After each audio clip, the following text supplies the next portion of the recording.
Oh, come on. That's what Broncos country is saying for multiple reasons. It is orange and blue today. It is 3:30 p.m. Mountain Time. That means it's time for the show, the big show. And that means that I am here for you. Andrew Mason should be joining us. Again, it's a week of travel. It's a week of craziness. And it's a week of like, I don't know where anybody's at. Hell, I barely know where I am at. But I am here with you. And certainly I appreciate all that. I think the oh, come on that I start out today's show with is for a couple of reasons. One, if you think the Walton Penner Group golfing at Pebble Beach is a big deal, you need to stop, please. It's ridiculous. It's a ridiculous notion to suggest anything. And I see the fans nervous. I get it, Broncos country. It's been a nerve-wracking 7 seasons. It's been an awful 6 years, basically, around this Denver Broncos team. But just because Greg Penner is at Pebble Beach, yeah, they're billionaires, man. Like, that's what they're going to do. They're going to be on their own schedule. Now, for me personally, was I hoping that a Sean Payton press conference would be happening today? Yes, of course. I was very hopeful that it would be a nice little Friday treat, right? To go out to UC Health Training Center and to see Sean Payton. Hasn't happened yet. Haven't got the email yet. Why? What's the matter? Controversy? Nah, lawyers. That's what's the matter. Time getting through this contract, dotting the I's, crossing the T's, deciding on Ajara Evero and what you're going to do there. I got some defensive coordinator news that we will get to on today's program, but I wanted to start out with that oh, come on, for 2 reasons. One, oh, come on, just get to the damn press conference and official hire this guy. Send me that email from Patrick Smythe. Like, let's go. Let's blanking go, Broncos country, because I'm so excited about Sean Payton. I can barely contain myself. I can't sleep. I'm all over the place. Like, just give me the press conference so I can settle down and we can get some answers and we can get some more conversation around Sean Payton and what this is going to be. So my oh, come on is about that. So there's one, come on, man. Another one, stop saying that they're playing golf is a big deal. Okay, it's moronic. All right, I'm just going to be honest. I don't want to be mean to anybody. Certainly don't want to be mean to anybody that works for Denver sports. But if you're suggesting that it's anything other than them playing, flipping golf, just stop. Please stop. It's embarrassing. It's embarrassing. Not everything is a controversy. Not everything is oh my God, what's going on? Not everything is, some sort of sinister thing. Again, there's so many misconceptions about the Walton Penner Group that I just want to cut through the haze, man. These are good business people. They're doing good business and they'll do good business on their time.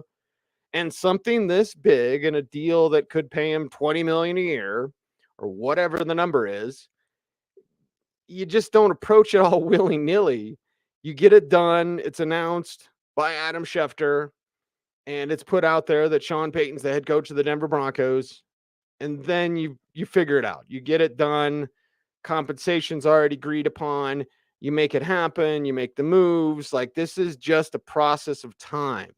And I'm as impatient as anybody. Okay? I am as impatient as all of the fan base. But I guarantee you I won't do this. I won't say that they're playing golf as anything other than they're playing golf. I got a rule of thumb in life. Light and sweet, baby. Like, light and sweet, baby. Like, it just, what? Huh? That's a controversy that they're playing golf? That's dumb. Don't be dumb. 2 rules in life. Light and sweet, baby.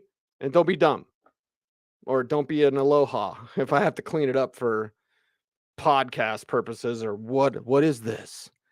Like, come on, man. Like, we don't have to be that way. We don't have to be where it's always something controversial. We don't have to be where it's just the worst thing ever that it isn't done right now. They're not on our schedule. Our schedule doesn't matter to them. They are bazillionaires and they have their own schedule. And damn it, it'll get done when it gets done. I want it to be done in press conference, and I was hoping today and all those sorts of things. Like, yes, I was hoping for that. Is it that? No. Is it a big deal? No. If you think it's a big deal, you are misguided, foolish, and dumb. Sorry.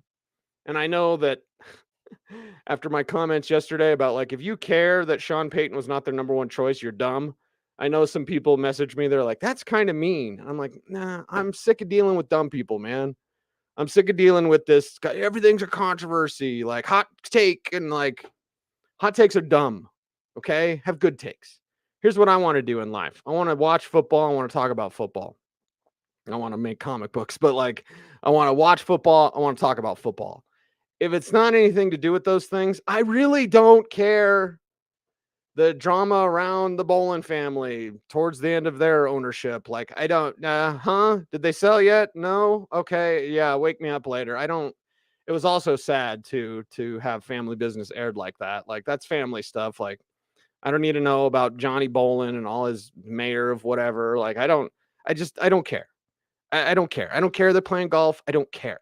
I think it's dumb that people care. I think it's dumb that people get wild assumptions. Like, there is plenty of football to discuss without discussing the outer layer of controversy that doesn't matter at all.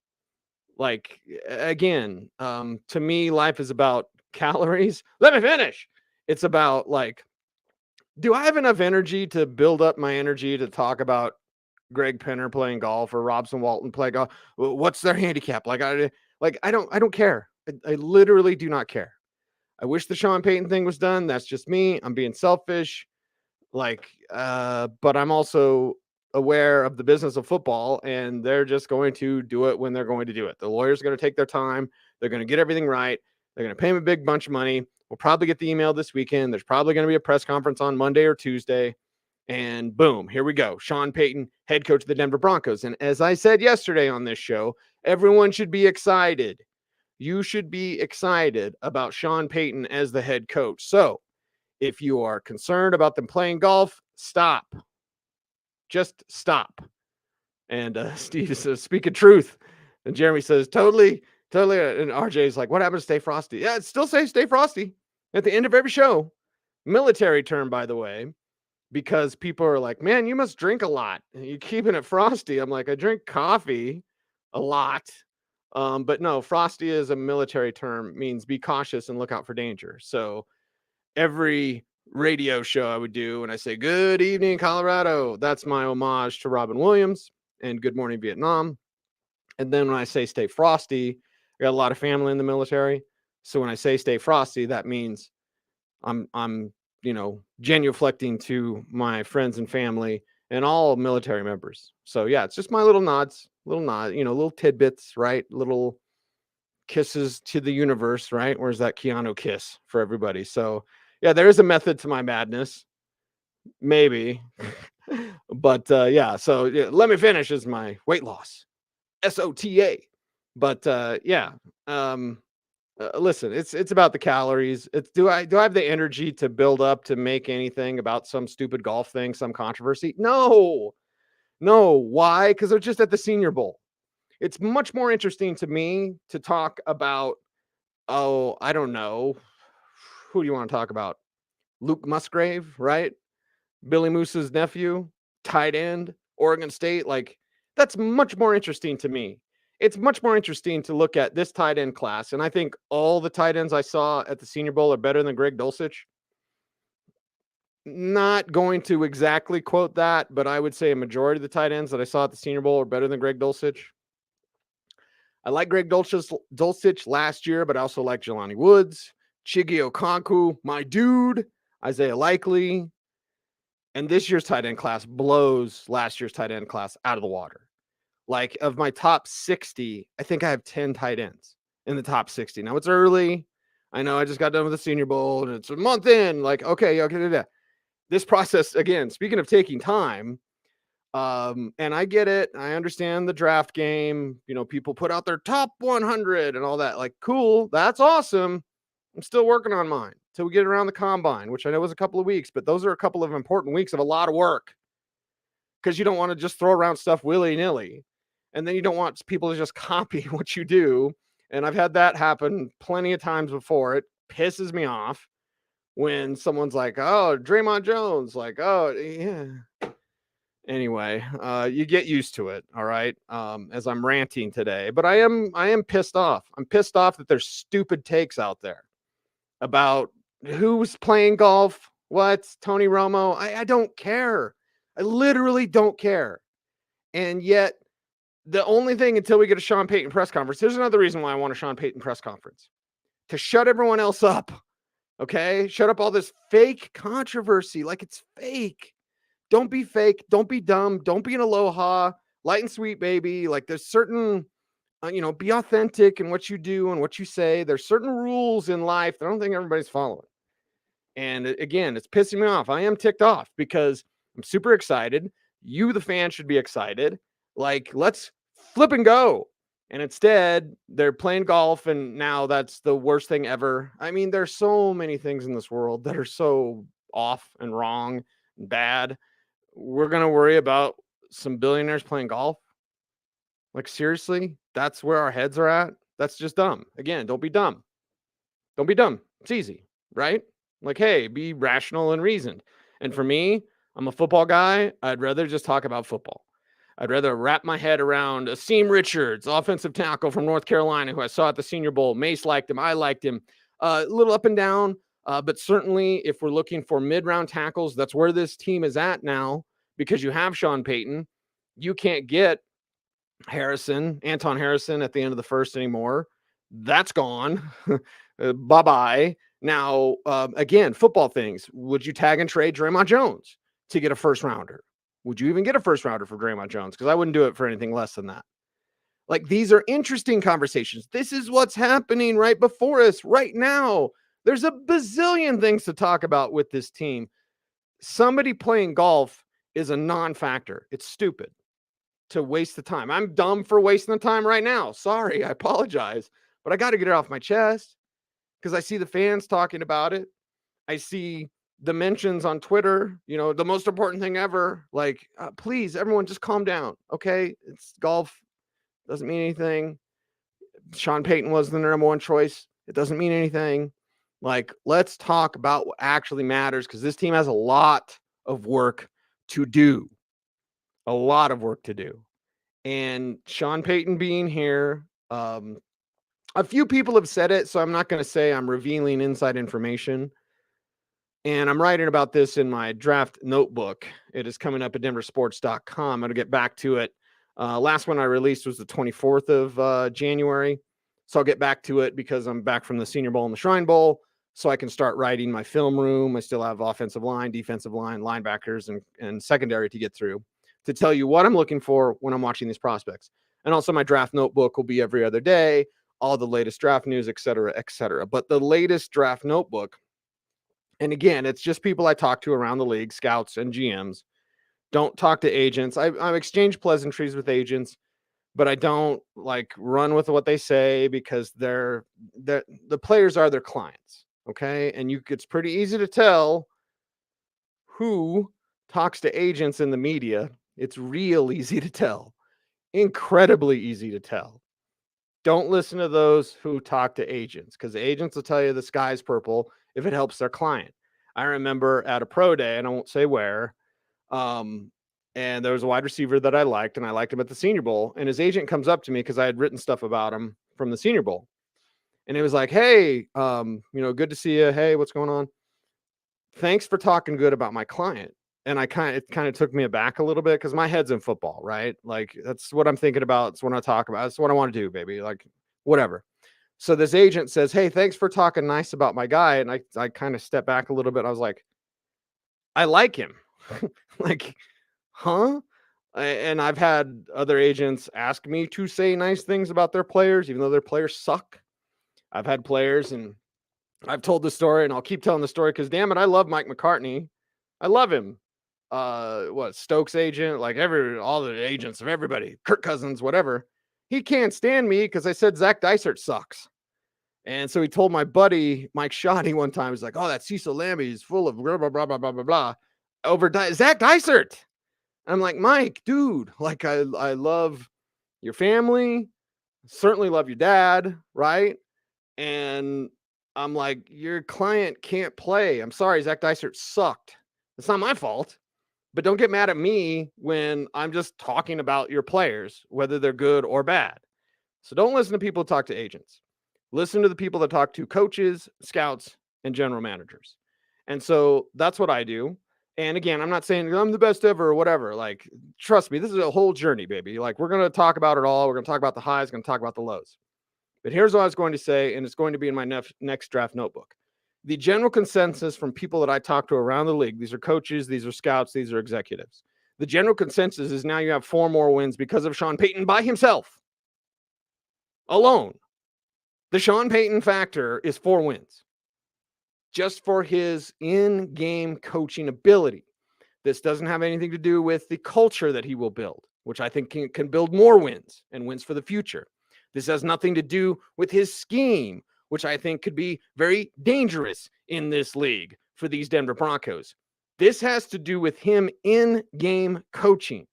So the scouts, executives, and coaches that I've talked to over the last week, because I left a week ago for Vegas for the Shrine Bowl, over the last week, those people in the league tell me 4 more wins with Sean Payton by himself for in-game.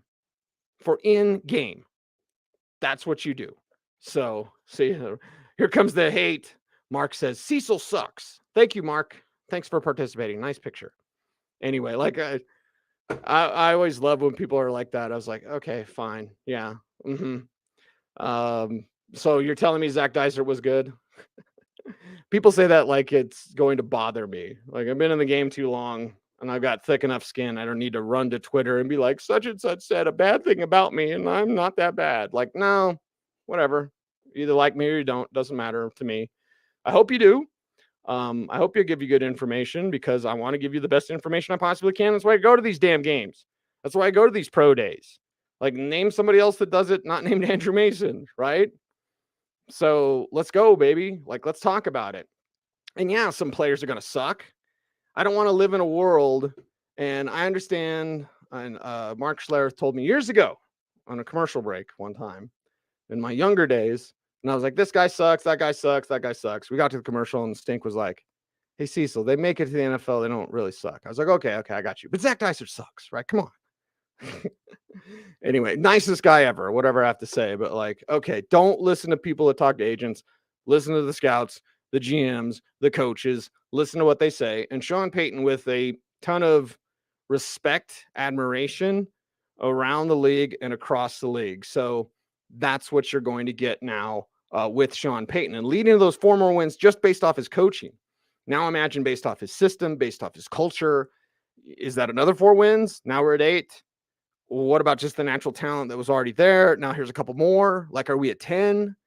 Yeah, I think that could be the number. And, you know, it's super early and he hasn't been officially even announced yet. Like, I get it, right? I understand that. But I would rather look forward to this with positivity and excitement than try to find any sort of controversy or any sort of, and it's not that I can't talk reasonably about Sean Payton or whatever. And if there's flaws, we'll talk about them because we can talk about them. And I want to examine those things. But right now where we're at, baby, it's been too down. It's been too bad. Things have been so off with this team. Does anyone want to sit here and listen to me complain and bitch and gripe and moan about this team all the time and say everything's wrong and everything's a controversy and they're playing golf and Sean Payton, like they gave up too much, like, or you want me to say, hey, this is what people around the league are telling me. I'm excited about it.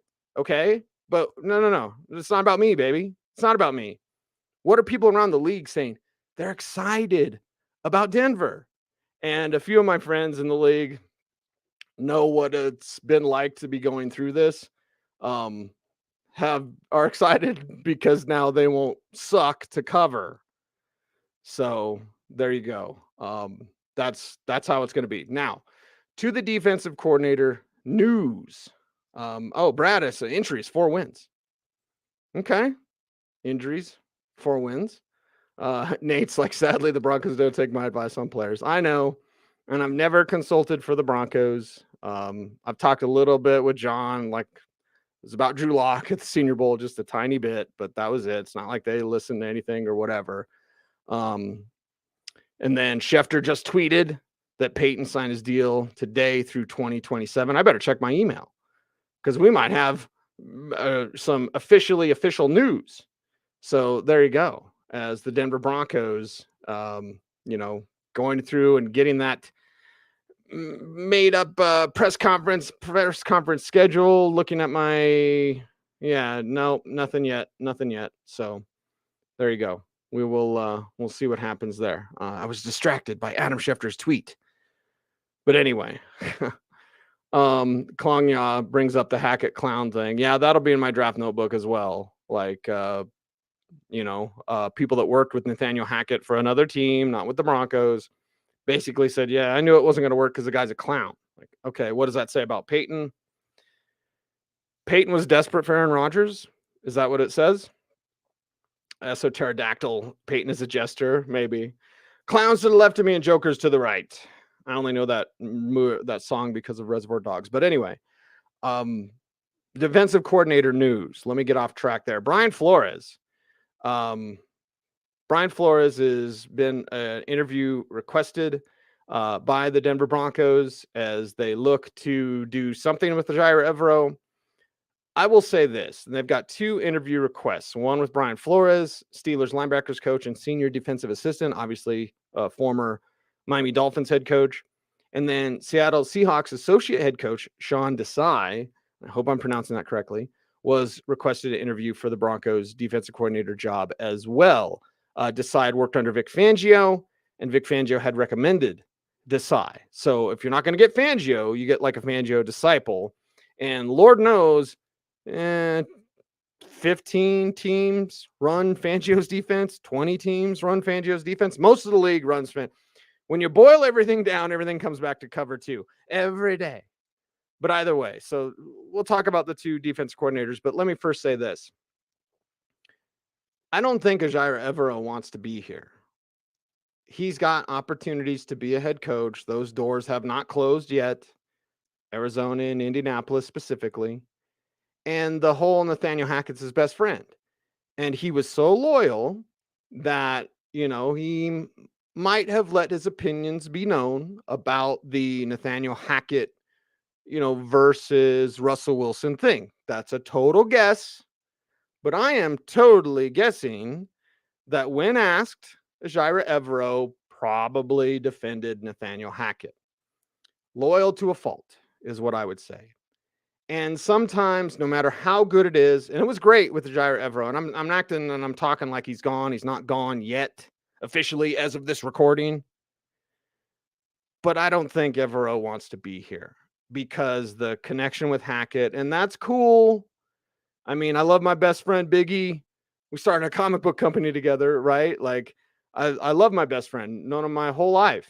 Grew up in Grover with me. We still talk as much as we can. And I can't say either way. The ornery part of me would be like, meh, I'd take the head coaching job if Big E got fired, like easily. Like, sorry, man, don't suck. But the realistic part is probably all of us would be a lot like Jair Evero, even in a cutthroat business like the coaching world. And Evero has the reputation anyway of being like super humble, super smart and connecting to the younger player, like today's player, the modern player. Jair Evero is going to be fine. Okay. And he may not want to be here because of Nathaniel Hackett. Total guess, totally guessing, guys and gals. But that's first and foremost. And what was it? Sean Payton and Jair Evero meeting. And now we see these requests. So, through news, we can kind of figure out what's going to happen. And, kind of from the suggestions of these interviews, we can see where the Broncos could be going. And the thing is, when you look at Sean Desai and coming up under Vic Fangio, has been a riser in the coaching ranks, probably going to be a head coach, maybe a couple more cycles. and, get through a coordinator job. These guys can be coordinators for like a year and then be a head coach. And don't all jump from, passing game coordinator or quarterbacks coach immediately to head coach. Like, you be a coordinator, put up a good reputation, but size definitely got that. Flores is interesting because of a lawsuit alleging that the Broncos showed up at his interview disheveled or something like that. There's plenty of chicken coop stuff around that, like the hen house. You hear a bunch of stuff. I am not going to say a damn thing about it because it's all rumors and gossip. And I think people that deal in rumors and gossip, again, back to the football thing, is I started this whole show out today, which has just been me complaining. And I apologize again. I appreciate you all. And even the guy who said I sucked, like, I appreciate you, man. Like, go forth in your day. And I hope you have more grace than you showed on Facebook. Anyway. To me, like, is it about football? Is the Brian Flores thing about football? No. It's about the Broncos allegedly being disheveled at his interview, whatever that means. Allegations of him being hammered or whatever, and whoever and whatever. Okay, if that was the case, then it's interesting that Sean Payton would ask him, but you ask Brian Flores because he's flipping good. He's really good. And you ask Brian Flores because that defense. I mean, imagine taking over that defense. You're going to take over an incredible defense if that's the case with Brian Flores. Like, that'll be fantastic. And Sean Desai, same thing, right? Like, you're going to see that unit stay strong in what they do. For example, and I kind of wish Steve Wilks was on the list for Sean Payton. Swink McLeod. I love Swink. Love all you guys. Swink says hungover. Yeah. Yep. Hungover and disinterested. Right. Oh, yeah. Heard a lot about that. Won't say a lot about that because it's not about football. And, at the end of the day, if you're interviewing Brian Flores this time around, well, how much really is resonating or left over from that? Steve Wilks, I brought up quickly. The 49ers are interviewing him for their defensive coordinator position. He is not on the list for the Denver Broncos. I wish he was. I believe Steve Wilks got a raw deal with Josh Rosen. And I remember that draft for Josh Allen, obviously, and Baker the Baby Maker. But I remember talking to one guy in the NFL, and I was like, Josh Rosen is like really book smart. And he was like, there's a difference between football smarts and book smarts. And so years go by. Rosen winds up on the Dolphins. I'm very close to that team. And I asked one of their upper management guys, I said, well, tell me what's going on with Josh Rosen. Like, why is he not working out? He's like, he's really dumb, like football dumb. I was like, oh, okay. Don't draft dummies. Don't be dumb. Okay. So there you go. There's my Josh Rosen story. But I go back to Steve Wilks. Like, I think Steve Wilks got a raw deal 1 year with Arizona. Josh Rosen, here you go. And then we saw with Carolina, like, he did a really good job as interim head coach. I think Steve Wilks should get a job as a head coach one day, not this year, obviously. But to get him as a defense coordinator, if you're San Francisco, that's amazing. If you're Denver, should be a consideration. Should be a situation. There you go. That's the bottom line. That's a wrap for today's program. Appreciate you all through my brain dump. Mike didn't even know here. He didn't know they were playing golf till this guy, that's me, went off for the first freaking 20 minutes. Wish he'd move on. I moved on about 20 minutes ago. Anyway, Mike, appreciate you, man. Thank you. Everyone have grace going forward. And yeah, the reason why I was complaining about the playing golf is because other people were saying it was a big deal. And I'm here to tell you it's not a big deal. Be happy, Broncos country. Be excited and be better people. Like, yeah, Steve says, stay frosty. That's right. Got a lot to do here. So everyone out there, appreciate you for watching Orange and Blue today. As always, be safe, be kind, know that you are appreciated. Stay tuned. My man Steve says, stay frosty. Somewhere around here. There it is. Peace.